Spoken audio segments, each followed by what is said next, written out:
Hello everyone, I'm Joe Beretta, and this is SourceFed. What the hell is wrong with Texas? Seriously, I ask only because the school board of Springtown High School in Texas recently strengthened their corporal punishment policy after 2 teenage girls complained about injuries they received after getting a whooping from their assistant principals, who were dudes. Their parents ended up complaining, but let's make one thing clear here though. The parents weren't raising a fuss because of the spankings. They believe in that practice. They were angry because the spankings were dealt out by members of the opposite sex. So, instead of limiting the scope of corporal punishment policy, which would, typically be the case when parents complain to a school board about a certain policy, the board voted to broaden the policy. Now, it's officially okay for school officials of any gender to hit any students of any gender. The only stipulation is that a same gender official must also be present to watch. This is all sorts of weird. And also, one other thing, Texas parents can call up the school and request 1 spanking per semester. What? What the hell, Texas? I mean, I guess it makes sense for your state, which is one of 19 that doesn't outlaw corporal punishment, and 75% of your school districts utilize the paddle, but what the hell? Maybe it's just me. I just don't get spanking, I guess. And I don't understand people that say, I was spanked when I was a child and it was good enough for me, so it's good enough for blah, blah, blah, blah, blah. I was spanked sometimes, and I don't remember any specific life lessons I learned from spanking. I do remember getting hit though, and that can't be a good thing, right? And look, I kind of understand spanking in the household. I don't do it, but I kind of understand it because there is a communication barrier between adults and incredibly young children, and a fear of parental rage helps kids keep from,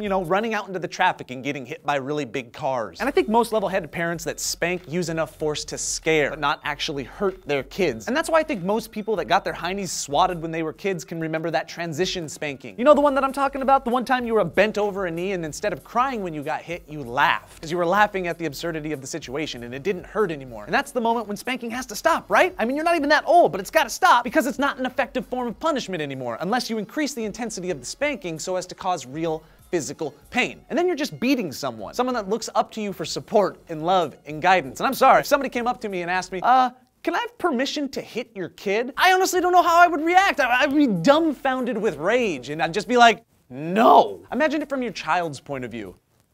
Son or daughter of mine? This guy asked me if he could hit you. I said yes. Love you. People go to jail for hitting adults or even frickin' animals, so why are we okay with hitting kids? I don't get it. Whatever, I'm ranting. I guess this is where it stands for me. I don't spank. I understand why some parents might, in their homes, but at a certain young age it has to stop. And most importantly, you shouldn't let other people hit your kids. It's disturbing. An old dude shouldn't be hitting high school girls while others watch. There are so many weird sexual, psychological things going on there, I don't even want to get into it. Anyways, that's me. Where do you guys stand on this issue? Let me know in the comments down below. Like the video, subscribe to the channel, spank this annotation. You'll go to SourceFed and you'll see all the stuff we've ever done. I'm Joe Beretta. You're you. This is SourceFed. See you on the next video.